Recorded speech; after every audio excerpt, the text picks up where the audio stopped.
हाँ जी बच्चों, last lecture में हमने डिस्कस किया था लॉस ऑफ बायोडाइवर्सिटी। बायोडाइवर्सिटी के बारे में बात की थी हमने। बायोडाइवर्सिटी क्या है जी, कितने टाइप की बायोडाइवर्सिटी है, और इंडिया में क्या स्टेटस है बायोडाइवर्सिटी का, पैटर्न ऑफ बायोडाइवर्सिटी क्या है, और साथ में हमने जो है लॉस ऑफ बायोडाइवर्सिटी की क्या क्या रीजंस हैं जिसकी वजह से बायोडाइवर्सिटी लॉस हो रही है। आज हमने डिस्कस करना है जी कंजर्वेशन ऑफ बायोडाइवर्सिटी, कि बायोडाइवर्सिटी को क्यों कंजर्व करना चाहिए हमें। पहले तो हमें पता होना चाहिए। तो दो सेंस हैं इसकी कि हमें बायोडाइवर्सिटी कंजर्वेशन क्यों करनी चाहिए, कैसे करनी चाहिए वो बाद में बात करेंगे। एक तो नैरो सेंस में अगर हम बात करें, और एक ब्रॉड सेंस में हम बात करेंगे।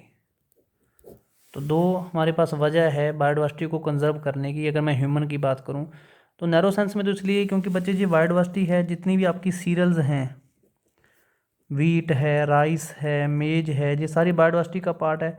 अगर हमने इनके जो वाइल्ड प्लांट्स हैं, इनके जो वाइल्ड रिलेटिव्स हैं, इन सीरियल्स के बहुत सारी हैं, अगर हम उनको कंजर्व ही नहीं करेंगे, अगर हम उनको बचाएंगे नहीं, अगर वो एक्सटिंक्ट ही हो जाएंगे, तो हम नई वैरायटीज़ कहाँ से पैदा करेंगे। क्योंकि हमारी तो जो पॉपुलेशन है देश की वो इतनी बढ़ जाएगी। हम ऑलरेडी 1.37 बिलियन के आसपास हैं। 137 करोड़ के आसपास हमारी पॉपुलेशन है। 150 करोड़ हो जाएगी, 200 करोड़ हो जाएगी आने वाले सालों में। तो हम इतने लोगों को खाना खिलाना है अगर हमने, और एग्रीकल्चर लैंड तो कम हो रही है दिन ब दिन। हम डेवलपमेंट के नाम पे, प्रोजेक्ट्स के नाम पे जो लैंड एरिया है उसको कम करते जा रहे हैं, एग्रीकल्चर लैंड को।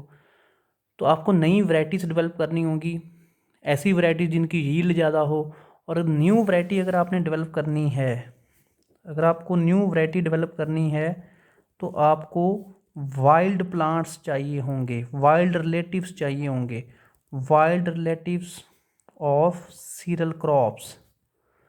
जितनी भी ये सीरियल क्रॉप्स हैं, इन सब के हमें वाइल्ड प्लांट्स चाहिए। क्योंकि नई वैरायटी को हम, अगर आप क्रॉस करोगे किसी वीट की जैसे, जो कोई वैरायटी अच्छी, आप उसका कोई वाइल्ड प्लांट लेके आओगे जो डिजीज़ रेजिस्टेंट है या जो ड्राउट रेजिस्टेंट है, आप उसके साथ उसको क्रॉस करके एक नई वैरायटी पैदा कर सकते हो। तो इसलिए हमें बायोडाइवर्सिटी को कंजर्व करने की ज़रूरत है। क्योंकि आपकी जो ह्यूमन की जो फूड है वो सारी सीरियल्स जो हैं उसी के ऊपर डिपेंड करते हैं। और सीरियल्स की जो नई वैरायटी है वो पैदा करनी बड़ी ज़रूरी है। और वो कैसे पैदा होगी, अगर आप उनके वाइल्ड प्लांट्स को प्रोटेक्ट करके रखोगे। तो कंजर्वेशन इसलिए भी ज़रूरी है ताकि सीरियल्स की नई वैरायटीज़ पैदा हो सकें। इसके अलावा हमें फॉरेस्ट से बहुत कुछ मिलता है जी। हमें फॉरेस्ट से वुड मिलती है, हमें फ्रूट मिलते हैं, हमें रबड़ मिलती है, हमें गम्स मिलती हैं, रेजिन मिलती है। तो ये सारे जो प्रोडक्ट हैं ये भी हमें फॉरेस्ट से मिल रहे हैं। फॉरेस्ट से क्या मतलब है कि वहाँ पे बहुत सारी अलग अलग तरह की प्लांट स्पीसीज़ हैं। तो प्लांट स्पीसीज मतलब बायोडाइवर्सिटी है। तो अगर आप बायोडाइवर्सिटी को कंजर्व नहीं करोगे तो ये सारी जो चीज़ें हमें जो इकोनॉमिक बेनिफिट देती हैं, तो वो सारी चीज़ें ख़त्म हो जाएंगी। अल्टीमेटली जो नुकसान है वो किसका होने वाला है, ह्यूमन का ही होने वाला है।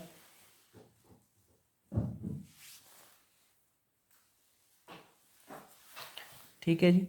तो ये भी एक सेंस बनती है कि हम बायोडाइवर्सिटी को जो है वो कंजर्व करें। सबसे ज़्यादा जो ज़रूरत है हमें वो मिलती है मेडिसन्स। जो मेडिसन्स हैं बच्चे, वो कहाँ से मिलती हैं हमें, वो भी हमें बायोडाइवर्सिटी से मिलती हैं, प्लांट से मिलती हैं। जितनी भी आपकी आजकल ये मेडिसिन है, पूरी की जितनी भी मेडिसिन है, मॉर्फिन है, एट्रोपिन है, बहुत सारी ड्रग्स हैं, वो हमें कहाँ से मिलती हैं जी, वो हमें प्लांट से मिलती हैं। और प्लांट किसका पार्ट है, बायोडाइवर्सिटी का पार्ट है।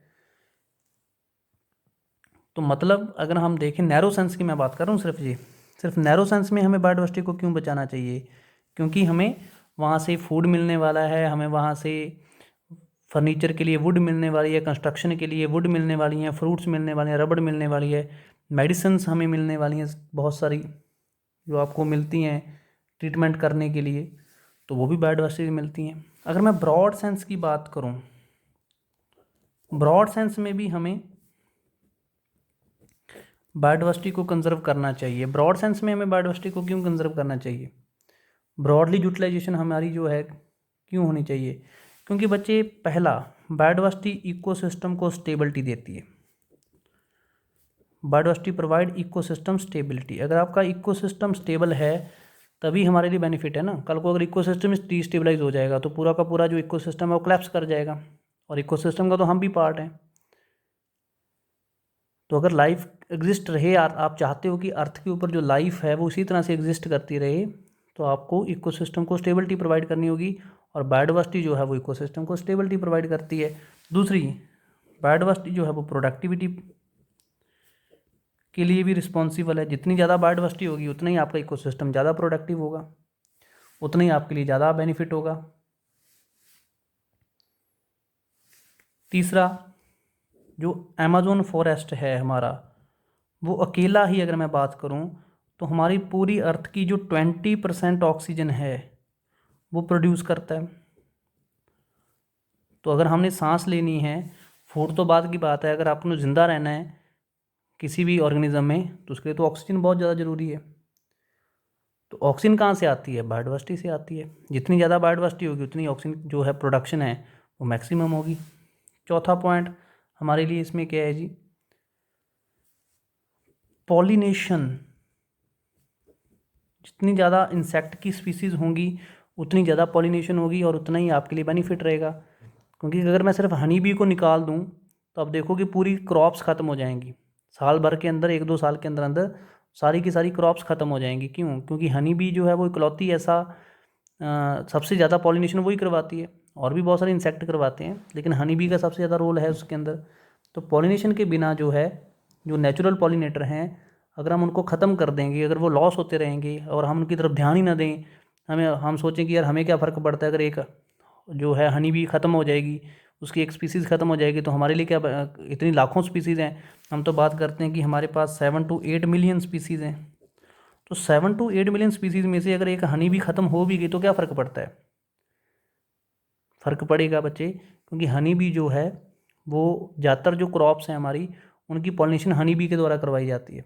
और अगर वो हनी बी ख़त्म हो गई, एक्सटिंक्ट हो गई, अगर हमने उसको कंजर्व नहीं किया, हमने ध्यान नहीं दिया कंजर्वेशन की साइड पे, तो बहुत सारी ऐसी की स्टोन्स, इसको मैं की स्टोन स्पीसीज़ हम लिखते हैं, जो एक ऐसी स्पीसीज़ जो बहुत इंपॉर्टेंट रोल प्ले करती है किसी भी इकोसिस्टम में, वो की स्टोन स्पीसीज़ है उस एरिया की। और अगर कोई की स्टोन स्पीसीज ख़त्म हो जाती है तो पूरा का पूरा इकोसिस्टम उस एरिया का जो है वो डिस्टर्ब हो जाएगा और लाइफ वहाँ पे ख़त्म हो सकती है।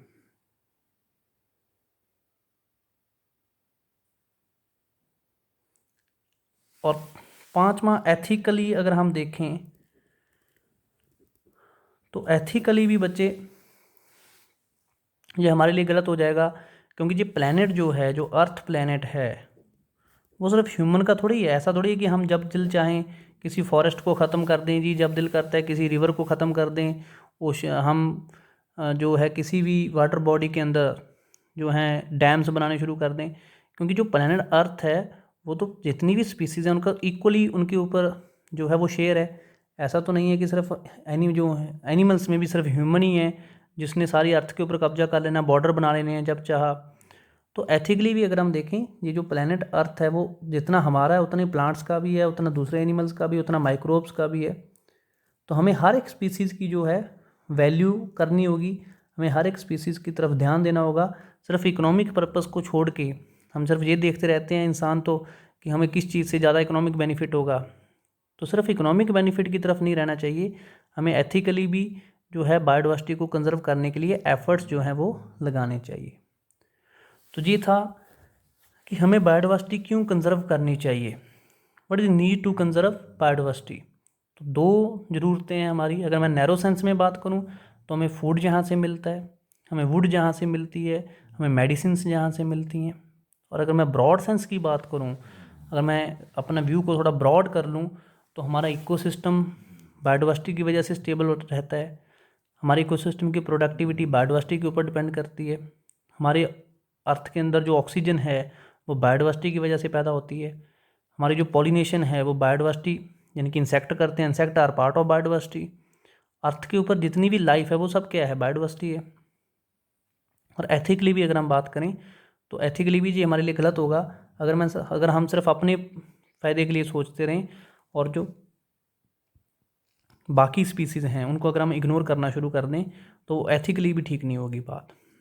फिर how do we conserve biodiversity, फिर कंजर्व कैसे कर सकते हैं।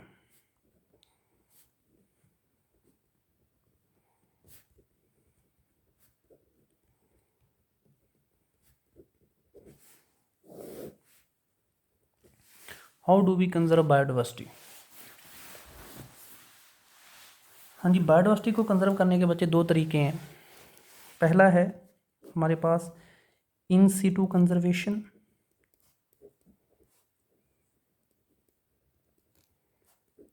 दूसरा है हमारे पास एक्स सीटू कंजर्वेशन।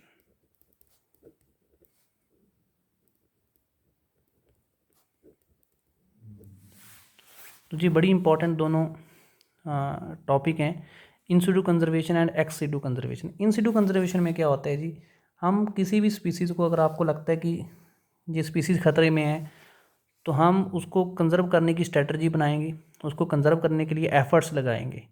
तो इन सीटू और एक्स सीटू दो तरह के एफर्ट आप लगा सकते हो। इन सीटू कंजर्वेशन में क्या होता है, मान लो कोई स्पीसीज़ है XYZ, और आपको लगता है, जैसे टाइगर है, टाइगर की हम बात कर लेते हैं फॉर एग्जांपल। जैसे टाइगर था, मुझे लगा कि यार उत्तराखंड में कोई टाइगर है, मुझे लगा कि ये जो टाइगर हैं जो थोड़े बहुत बचे हैं उनको खतरा है उस एरिया में, तो मैं उसको उन्हीं के घर में जाके प्रोटेक्ट करूँगा। उत्तराखंड में जाऊँगा, जो जिस एरिया में वो रहते हैं उस एरिया को मैं कोई नेशनल पार्क बना दूँगा, वहाँ पे कोई बायोस्फीयर रिजर्व बना दूँगा, या नेशनल पार्क बना देंगे, या वाइल्ड लाइफ सेंचुरी मैं वहाँ पे बना दूँगा जाके। मतलब अगर हम किसी स्पीसीज़ को उसके घर में जाके प्रोटेक्शन देते हैं, अगर आपको लगता है कि फ़लाना कोई प्लांट है, फ़लाना कोई एनिमल है जहाँ पे वो रह रहा है, अगर हमने उसकी तरफ ध्यान नहीं दिया तो वो ख़त्म हो जाएगा, तो हम उसके एरिया में जाते हैं और उसी के एरिया में उसके घर में जाके उसको प्रोटेक्शन देते हैं। That is in situ conservation. Ex situ में क्या होता, मान लो वो टाइगर मुझे लगता है कि उस एरिया में बहुत ज़्यादा खतरा है, तो मैं उसको उसके घर से बाहर ले आता, जैसे किसी जू में ले आता। चंडीगढ़ में छतबीड़ जो है वहाँ पे मैं, उत्तराखंड का कोई एनिमल है, मुझे लगा कि मैं जितने मर्जी एफर्ट लगा लूँ वो अपने घर में प्रोटेक्ट नहीं किया जा सकता, उसको मुझे वहाँ से निकालना ही होगा। मैं उसको वहाँ से निकाल के किसी नए एरिया में ले आया, किसी जू में ला के मैंने छोड़ दिया, तो वो भी तो एक तरह से कंजर्वेशन है। That is called ex situ. यानी कि जब हम किसी स्पीसीज़ को उसके घर से, उसके हैबिटेट से दूर ले जाकर उसको प्रोटेक्ट करते हैं, that is called ex situ conservation. तो इन सीटू कंजर्वेशन में क्या होता है जी, हम किसी भी स्पीसीज़ को उसके घर में जाके प्रोटेक्शन देते हैं, और एक्स सीटू कंजर्वेशन के अंदर जो है हम उसको उसके घर से दूर ले जाके उसको प्रोटेक्शन देते हैं। तो एग्जाम्पल से आपको क्लियर हो जाएगा। जैसे in situ ex situ conservation में अगर कोई एनिमल है तो जू में रखोगे, अगर कोई प्लांट है तो बोटेनिकल गार्डन बना लोगे। अगर मुझे लगता है कोई प्लांट है XYZ, कोई प्लांट है, उसको उसके घर में खतरा है, मैं जितने मर्जी एफर्ट लगाऊं वो वहाँ पे ख़त्म हो जाएगा, तो मैं उस प्लांट को जो है उस एरिया से निकाल के किसी दूर नए एरिया में शिफ्ट कर दूंगा। जैसे पंजाब यूनिवर्सिटी में बोटेनिकल गार्डन है, पंजाबी यूनिवर्सिटी पटियाला में है, GNDU में है, गुरु नानक देव यूनिवर्सिटी में, तो बहुत सारे बोटेनिकल गार्डन हैं यूनिवर्सिटीज़ के अंदर। अगर हमें लगता है हमें कि किसी प्लांट को किसी एरिया में खतरा है, तो हम जितने मर्जी एफर्ट लगाएं वो वहाँ पे सेव नहीं किया जा सकता, तो हम उसको वहाँ से निकाल लेंगे। उस प्लांट को वहाँ से निकाल के किसी भी यूनिवर्सिटी या किसी भी एरिया के बोटेनिकल गार्डन हम इस्टेब्लिश करेंगे, वहाँ पे उसको लगा देंगे। तो प्लांट्स, अगर किसी एनिमल को उसके घर से बाहर लेके जाना है तो वो जू में रखेंगे, प्लांट को लेके जाना तो बोटेनिकल गार्डन। आजकल तो सीड बैंक बन चुके हैं, आजकल तो जीन बैंक भी आ चुके हैं। Gene bank, seed bank, botanical gardens, जू, ये सारे एक्स सीटू कंजर्वेशन की एग्जांपल्स हैं। और अगर मैं बात करूं इन सीटू की, इसमें बायोस्फीयर रिजर्व आ जाएगा आपका, बायोस्फीयर रिजर्व, इसमें नेशनल पार्क आ जाएंगी आपकी, नेशनल पार्क, इसमें आपकी वाइल्ड लाइफ सेंचुरी आ जाएगी,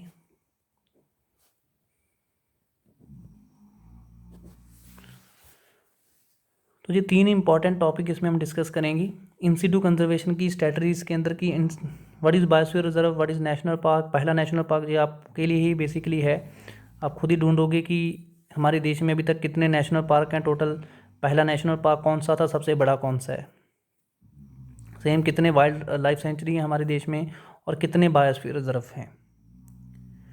सेम हम बात करेंगे एक्स सीटू कंजर्वेशन के अंदर, जू क्या होती है आपको पता ही है,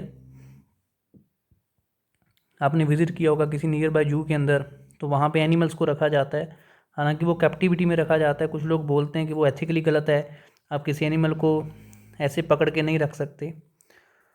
तो अगर हम कंजर्वेशन के पॉइंट ऑफ व्यू से देखेंगे तो वो बात ठीक है कि हम अगर आपको लगता है कि कोई एनिमल खतरे में है, जहाँ पे वो रह रहा है वहाँ पे उसको खतरा है, तो हम उसको वहाँ से शिफ्ट कर सकते हैं किसी कैप्टिविटी वाले एरिया में जहाँ पे ह्यूमन उसकी टेक केयर कर सकते हैं।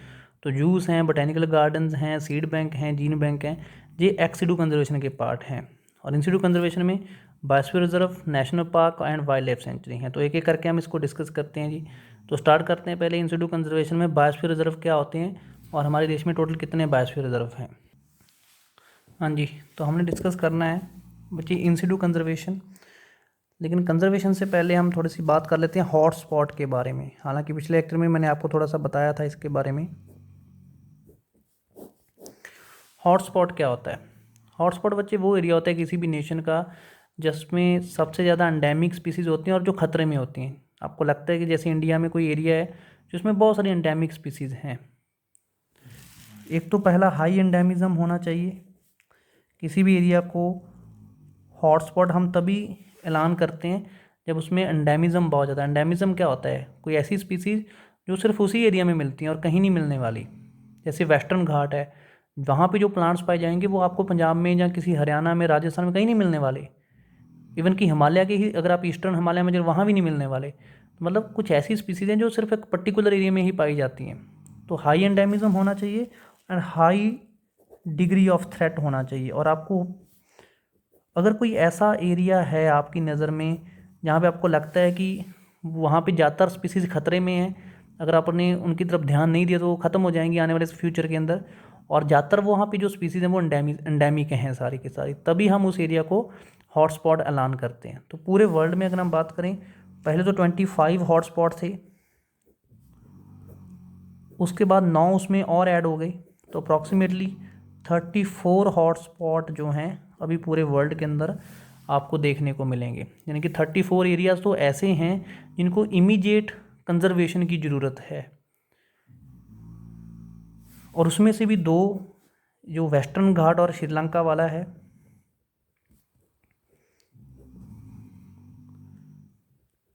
और श्रीलंका का जो एरिया है, और दूसरा जो इंडो बर्मा एंड हिमालय वाला जो एरिया है, ये 2 हॉटस्पॉट बच्चे इंडिया में पाए जाते हैं। तो इंडिया में अगर आपसे कोई पूछे कितने हॉटस्पॉट हैं, तो बेसिकली 2 बेसिकली हॉटस्पॉट इंडिया में पाए जाते हैं। तो वेस्टर्न घाट और श्रीलंका वाला, और दूसरा इंडो बर्मा एंड हिमालय वाला। तो हॉटस्पॉट क्या होते हैं? ये वो एरिया होता है किसी भी देश का या किसी भी 2 कंट्रीज़ का, अर्थ का वो एरिया जहाँ पे सबसे ज़्यादा एंडेमिक स्पीसीज़ पाई जाती हों, और वो एंडेमिक स्पीसीज़ में ज़्यादातर स्पीसीज़ जो हैं वो थ्रेट में हों, खतरे में हों, यानी कि आने वाले फ्यूचर में वो ख़त्म हो सकती हैं। ठीक है जी, तो अब डिस्कस करते हैं जी इसके अंदर इन सिटू कंजर्वेशन।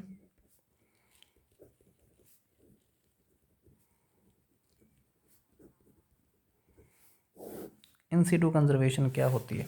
तो मैं ऑलरेडी आपको बता चुका हूँ। इन सिटू कंजर्वेशन वो कंजर्वेशन है जिसमें हम ऑर्गेनिज्म को उसके होम से दूर ले जाते हैं और वहाँ पे जाके उसको प्रोटेक्शन देते हैं। That is called in situ conservation. तो इन सिटू कंजर्वेशन में फर्स्ट जो आता है जी, that is biosphere reserve. Biosphere reserve क्या होते हैं? हाँ जी, बायोस्फीयर रिजर्व क्या होता है बच्चे? बायोस्फीयर रिजर्व की अगर मैं स्ट्रक्चर बताऊँ, ये एक बड़ा एरिया होता है, एक लार्जर एरिया होता है। जैसे जैसे मान लो कि इंडिया में पूरा पंजाब जो है, आपको लगता है कि पंजाब एक ऐसा एरिया है जिसमें बहुत सारा एंडेमिक स्पीसीज़ हैं और वो खतरे में हैं, तो आप पूरे के पूरे पंजाब को ही एक बायोस्फीयर रिजर्व ऐलान कर दोगे। हमारी जो गवर्नमेंट है वो बोलेगी कि पूरा का पूरा पंजाब जो है जी, वो बायोस्फीयर रिजर्व हमने ऐलान कर दिया है। तो उससे क्या होगा? अब पूरा का पूरा पंजाब में जो भी एक्टिविटी होनी है, कोई डिफॉरेस्टेशन होनी है या कुछ और कोई किसी भी एनिमल की पोचिंग होनी है, तो वो बिना परमिशन के नहीं हो सकती। इसमें भी फिर 3 मेन एरियाज़ होंगे, 3 जोन इसमें बनाए जाते हैं, core area, transition zone, buffer zone. तो 3 एरियाज़ इसके अंदर। तो this is the structure of biosphere reserve. जो बिल्कुल सेंट्रल पार्ट है जी, this is called core area या कोर जोन, जहाँ पे कोई भी, यानी कि सबसे ज़्यादा देखो बहुत बड़ा एरिया को मैं कंजर्व कर चुका हूँ, पर खतरा सबसे ज़्यादा सिर्फ इस एरिया में है, सेंटर वाले में। तो वो जो सेंट्रल पार्ट है किसी भी बायोस्फीयर रिजर्व का, वो ज़्यादा डेंजर में है, इसलिए वहाँ पे उस कोई भी ह्यूमन एक्टिविटी अलाउड ही नहीं है, no human activity at all. Human तो वहाँ पे एंटर तक नहीं कर सकते। मान लो पूरा पंजाब बायोस्फीयर रिजर्व बन गया, पर ऐसा थोड़ी कि पूरे पंजाब में मुक्तसर में भी खतरा है जी, मोहाली में भी, बठिंडा में भी, ऐसा नहीं होगा। मान लो सिर्फ एक पर्टिकुलर एरिया है जिसमें ज़्यादा डेंजर है, जहाँ पे जिसको कंजर्वेशन की ज़्यादा ज़रूरत है, तो वहाँ से लेके बाकी एरिया मैं आसपास वैसे ही कवर कर रहा हूँ, ताकि अगर साथ वाले एरिया प्रोटेक्टेड रहेंगे तो जो सेंटर मेरा जो कोर जोन है वो अपने आप ही प्रोटेक्ट हो जाएगा। तो कोर जोन जो है वो सेंट्रल पार्ट होता है किसी भी बायोस्फीयर रिजर्व का, जहाँ पे कोई भी ह्यूमन एक्टिविटी अलाउड नहीं होती। ये जो सेकंड जोन है, this is called buffer zone. Buffer zone जहाँ पे थोड़ी बहुत ह्यूमन एक्टिविटी अलाउ होती है, जैसे टूरिज़्म के लिए, जहाँ पे टूरिस्ट एंटर कर सकते हैं, या थोड़ी बहुत ग्रेजिंग हो सकती है। तो बफर जोन में थोड़ी बहुत ह्यूमन एक्टिविटी आपको देखने को मिलेगी। और तीसरा जो जोन है, जो सबसे बाहर लास्ट वाला जो जोन है, that is transition zone. That is, बच्चों को लगता है कि ट्रांजिशन जोन सेंटर में होना चाहिए, कई बार बच्चे कंफ्यूज हो जाते हैं। बच्चे हमेशा याद रखना जी, क्वेश्चन आता है कंपटीशन में, सेंट्रल जोन को क्या कहते हैं बायोस्फीयर रिजर्व के अंदर? Core zone, buffer zone, transition zone. तो ट्रांजिशन जोन तो ऐसा है जोन है बच्चे, जहाँ पे आप फ्रीली एंटर कर सकते हो, अपना घर बना सकते हो, जहाँ पे आपको होम भी देखने को मिलेंगे, जहाँ पे आपको शॉप्स भी देखने को मिलेंगी, यानी कि ह्यूमन की एक्टिविटी जो है वो अलाउड है। आप जहाँ पे कल्टीवेशन, एग्रीकल्चर कर सकते हो, मतलब ये वो एरिया है जिसमें लेस खतरा है, सबसे कम खतरा इस एरिया में है। इसलिए जहाँ पे बायोस्फीयर रिजर्व का ये जो जोन है, ट्रांजिशन जोन, सबसे बाहर वाला जोन, उसके अंदर शॉप्स भी आप खोल सकते हो, अपने घर बना सकते हो, एग्रीकल्चर कर सकते हो, क्योंकि ये जो दो एरियाज़ हैं इसमें तो ह्यूमन की ज़्यादातर एक्टिविटी अलाउड ही नहीं है। कोर एरिया में तो बिल्कुल भी ह्यूमन की सेटलमेंट तो दूर की बात है, ह्यूमन एंटर भी नहीं कर सकता बिना परमिशन के। बफर जोन में परमिशन लेके आप टूरिज्म कर सकते हो, ग्रेजिंग करवा सकते हो, और ट्रांजिशन जोन के अंदर जो है ह्यूमन सेटलमेंट अलाउड है, अलाउड ह्यूमन एक्टिविटी, आप ये लिख सकते हो। तो जी होते हैं जी बायोस्फीयर रिजर्व। बायोस्फीयर रिजर्व बच्चों एक बहुत ज़्यादा लार्जर एरिया होता है किसी भी देश का, और वो हम तभी बायोस्फीयर रिजर्व बनाते हैं, हालांकि पंजाब में तो कोई भी बायोस्फीयर रिजर्व नहीं है। मैंने वैसे ही एग्जांपल दी थी आपको कि फॉर एग्जांपल पंजाब में खतरा है, आपको लगता है कि पंजाब की ज़्यादातर स्पीसीज़ जो हैं वो डेंजर में हैं, तो हम पूरे पंजाब को एक बायोस्फीयर रिजर्व जो है वो ऐलान कर सकते हैं। फिलहाल पंजाब के अंदर कोई भी आपको बायोस्फीयर रिजर्व देखने को नहीं मिलेगा। अगर आप बात करो इंडिया की, तो सिर्फ इंडिया के अंदर मैं बात करूँ टोटल बायोस्फीयर रिजर्व के बच्चे तो 18 बायोस्फीयर रिजर्व अभी तक टोटल इंडिया में हैं। पंजाब में अभी तक कोई भी नहीं है फ़िलहाल। तो पूरे इंडिया में अगर हम बात करें तो टोटल कितने हैं जी, कंपटीशन में पूछा जाता है सवाल ये कि पूरे इंडिया में अभी तक का डाटा अगर मैं बताऊं आपको तो टोटल कितने बायोस्फीयर रिजर्व हैं। तो पूरे इंडिया में जी अभी तक टोटल 18 बायोस्फीयर रिजर्व जो हैं वो आपको देखने को मिलेंगे। ठीक है जी। हाँ जी, तो this is all about biosphere reserve बच्चों। बायोस्फीयर रिजर्व क्या होते हैं, बायोस्फीयर रिजर्व के 3 जोन कौन कौन से हैं, और कितने बायोस्फीयर रिजर्व अभी तक इंडिया में है। सेकंड जो है बच्चों वो है हमारे पास नेशनल पार्क्स। नेशनल पार्क तो ये भी एक ऐसा प्रोटेक्टेड एरिया होता है बच्चों, जिसमें जैसे जो कोर जोन है बायोस्फीयर रिजर्व का, उसी को हम नेशनल पार्क भी ऐलान कर सकते हैं। तो बायोस्फीयर रिजर्व के अंदर भी आपको एक या दो या तीन नेशनल पार्क देखने को मिल सकते हैं। तो बायोस्फीयर रिजर्व तो बहुत बड़ा जोन है ना, बहुत बड़ा एरिया है। उसके अंदर वो एरिया जिसको ज़्यादा डेंजर है, जो ज़्यादा खतरे में है, उसको हम नेशनल पार्क जो है वो ऐलान कर देते हैं। तो नेशनल पार्क भी एक तरह से प्रोटेक्टेड एरिया ही होता है, जिसमें हम, जिस एरिया में हमें लगता है कि, जैसे जो जिम कॉर्बेट नेशनल पार्क है वो हमारा फर्स्ट नेशनल पार्क था। जिम कॉर्बेट नेशनल पार्क जो 1976 के अंदर जो बनाया गया था प्रोटेक्ट करने के लिए टाइगर को बेसिकली।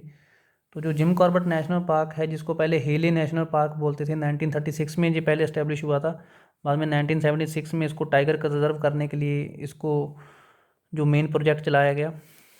तो टोटल नेशनल पार्क कितने, अगर मैं बात करूँ तो 104 या 106, आजकल तो 106 के आसपास हो गए हैं।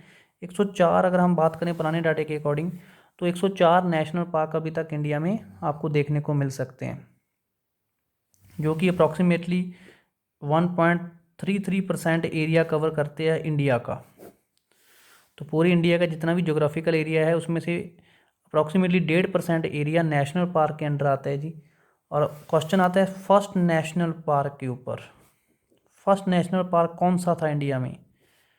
तो 1936 में इस्टेब्लिश हुआ था एक, जिसको आजकल तो हम Jim Corbett national park Uttarakhand के नाम से जानते हैं।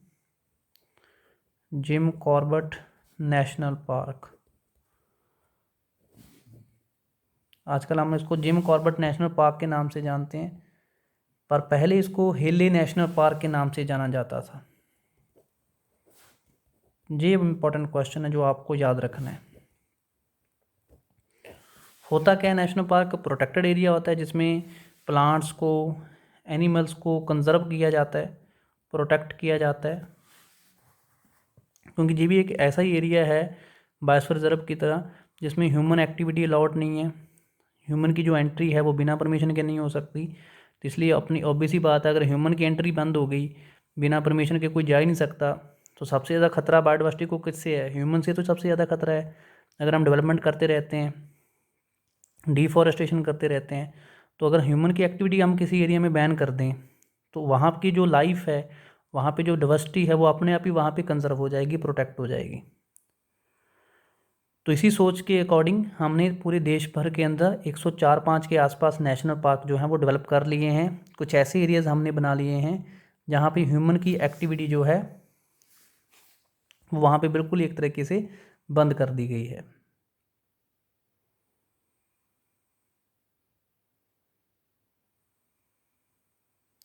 ठीक है जी। तो इसमें क्वेश्चन आपको घर से जो आपने डाटा लेके आना नेक्स्ट टाइम, हमारे देश में टोटल नेशनल पार्क 104 हैं, मैंने आपको बता दिया फर्स्ट कौन सा है। अब आपने ये डाटा निकालना है कि सबसे बड़ा नेशनल पार्क हमारे देश में कौन सा है, वो आपको पता होना चाहिए, गूगल कर लेना आप, आपको मिल जाएगा। और सबसे स्मॉलेस्ट नेशनल पार्क हमारे देश का कौन सा है। तो ये 3-4 बातें आपने नेशनल पार्क के बारे में ज़रूर याद करनी है।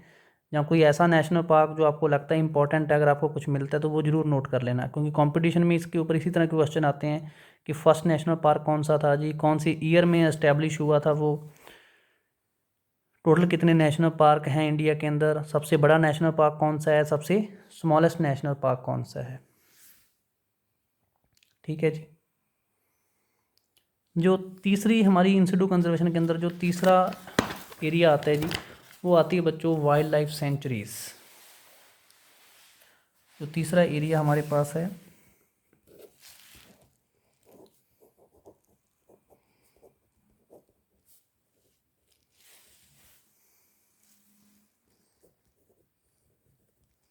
वाइल्ड लाइफ सेंचुरी क्या होती है जी, और हमारे देश में टोटल कितनी वाइल्ड लाइफ सेंचुरीज़ हैं। टोटल अगर मैं बात करूं अभी तक की तो बच्चे 550 के आसपास, 566 के आसपास इंडिया में total wild life sanctuary exist कर रही हैं, जो कि हमारे देश का अप्रॉक्सीमेटली 3.5% के आसपास एरिया जो है वो ज्योग्राफिकल एरिया वो कवर करती हैं।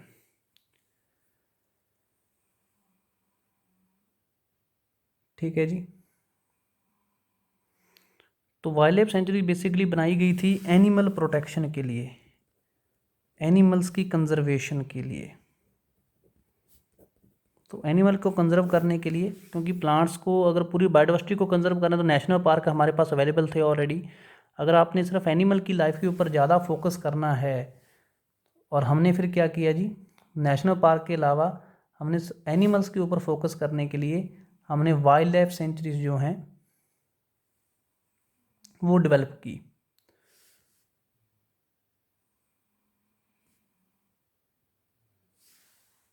ठीक है जी। तो एनिमल कंजर्वेशन के लिए वाइल्ड लाइफ सेंचुरी बनाई गई है, क्योंकि ये वो एरिया होता है बच्चे जहाँ पे किसी भी तरह की डिस्टर्बेंस आप क्रिएट नहीं कर सकते, आप किसी एनिमल को कैप्चर नहीं कर सकते, आप किसी एनिमल की पोचिंग नहीं कर सकते, किलिंग नहीं कर सकते। तो बेसिकली हम ऐसा एरिया प्रोवाइड करते हैं एनिमल्स को ताकि वहाँ पे कोई भी ह्यूमन एक्टिविटी जो है वो अलाउड नहीं हो बिना परमिशन के। और अगर ह्यूमंस की एक्टिविटी को बंद कर दिया जाए तो अपने आप ही जो एनिमल लाइफ है वहाँ पे वो कंजर्व हो जाएगी। तो इंडिया में मैंने आपको बता दिया है 566 के आसपास टोटल 566 वाइल्ड लाइफ सेंचुरी हैं। कोई भी 2-3 आप नाम याद कर लेना, जैसे भरतपुर बर्ड सेंचुरी है, कोई भी फेमस आप याद कर लेना, ये काफ़ी फेमस है जो राजस्थान के अंदर है। तो राजस्थान में अगर आपसे कोई पूछे सबसे फेमस जो वाइल्ड लाइफ सेंचुरी वो कौन सी है, तो that is Bharatpur bird sanctuary. एक इसके अलावा दूसरा आप याद कर सकते हो गिर national park and wild life sanctuary, ये दोनों ही हैं, national park and wild life sanctuary. तो गिर national park and wild life sanctuary Gujarat के अंदर है। इसी तरीके से आप कोई भी 2-3 और याद कर सकते हो। आप ये नेक्स्ट टाइम आप ये जरूर निकाल के लाओगे कि पंजाब में कितनी वाइल्ड लाइफ सेंचुरीज़ हैं और कौन कौन सी हैं। ये डाटा आपके पास नेक्स्ट लेक्चर के अंदर होना चाहिए कि पंजाब में अब तक टोटल कितनी वाइल्ड लाइफ सेंचुरी हैं, और कोई वाइल्ड लाइफ सेंचुरी अगर आपने कोई विजिट की हो तो मुझे ज़रूर बताना इसके बारे में। इंपॉर्टेंस क्या है जी वाइल्ड लाइफ सेंचुरी की? एक तो जी एंडेंजर्ड जो स्पीसीज़ एनिमल स्पीसीज़ उनको प्रोटेक्ट करने में रोल प्ले करती है, ठीक है जी। तो यही इसकी खास बात है कि इसमें जो जितनी भी एंडेंजर्ड स्पीसीज़ हैं आपकी वो आसानी से कंजर्व की जा सकती हैं। इसके अलावा टूरिज़्म में प्रमोशन होती है, एजुकेशन के लिए बच्चे वहाँ पे विज़िट करते हैं एजुकेशन पर्पज़ के लिए। तो ये 2-3 बेनिफिट जो है वाइल्ड लाइफ सेंचुरी आपको प्रोवाइड करती है। So this is all about in situ conservation. बच्चों इन सिटू कंजर्वेशन में हमने 3 चीज़ें डिस्कस की हैं, बायोस्फीयर रिजर्व क्या होते हैं, नेशनल पार्क क्या होते हैं और वाइल्ड लाइफ सेंचुरी क्या होती हैं। फिर आती है जी एक्स सिटू कंजर्वेशन।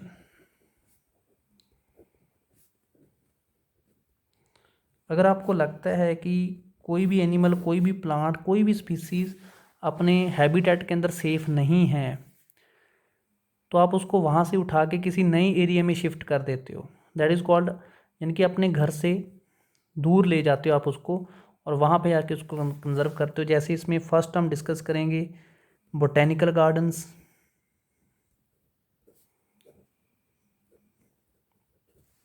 तो बोटेनिकल गार्डन्स क्या, हाँ जी, तो बोटेनिकल गार्डन क्या होता है बच्चों?